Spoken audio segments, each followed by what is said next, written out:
PDB per kapita sama dengan gaji per kapita? Mari kita bahas. Sebelum membahas PDB per kapita, pertama mari kita mengenal apa itu produk domestik bruto atau PDB. PDB adalah total nilai tambah bruto dari seluruh produksi barang dan jasa di suatu wilayah selama kurun waktu tertentu, bisa 1 tahun atau 1 triwulan. Di sisi lain, PDB juga menggambarkan penggunaan akhir berbagai barang dan jasa, apakah sebagai konsumsi rumah tangga, konsumsi lembaga non-profit yang melayani rumah tangga, konsumsi pemerintah, pembentukan modal tetap bruto, perubahan inventory, serta ekspor dan impor.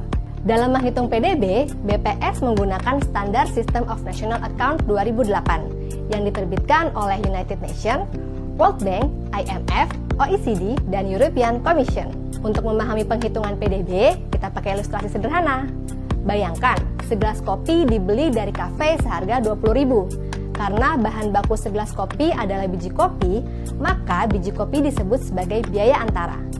Kafe untuk segelas kopi ini katakanlah harus membeli biji kopi seharga 5.000. Jadi nilai tambah bruto atau NTB segelas kopi tadi adalah 20.000 dikurangi biaya antara sebesar 5.000. Hasilnya sama dengan 15.000. 15.000 inilah yang disebut nilai tambah bruto.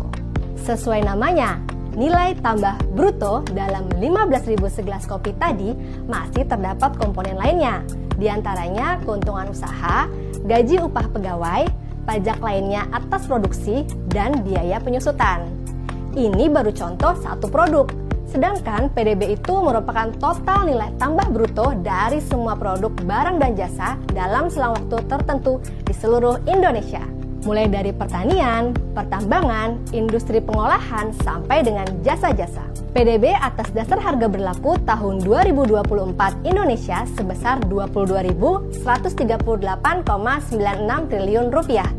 Jika nilai PDB ini dibagi dengan seluruh penduduk Indonesia yang berjumlah 281,6 juta jiwa, yang di dalamnya ada saya, kamu, kita semua, termasuk para bayi dan lansia, maka didapatkan PDB per kapita per tahun sebesar 78,6 juta rupiah. Pertanyaannya, apakah nilai ini sama dengan gaji rata-rata penduduk per tahun? Jawabannya, tidak.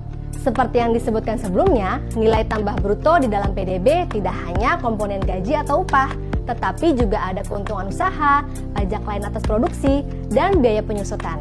Nilai tambah bruto dihitung dari seluruh sektor ekonomi di Indonesia, bukan hanya pada lingkup rumah tangga. Jadi, PDB mengukur nilai tambah bruto dari total aktivitas perekonomian suatu negara. Sedangkan PDB per kapita untuk melihat perbandingan perekonomian antar negara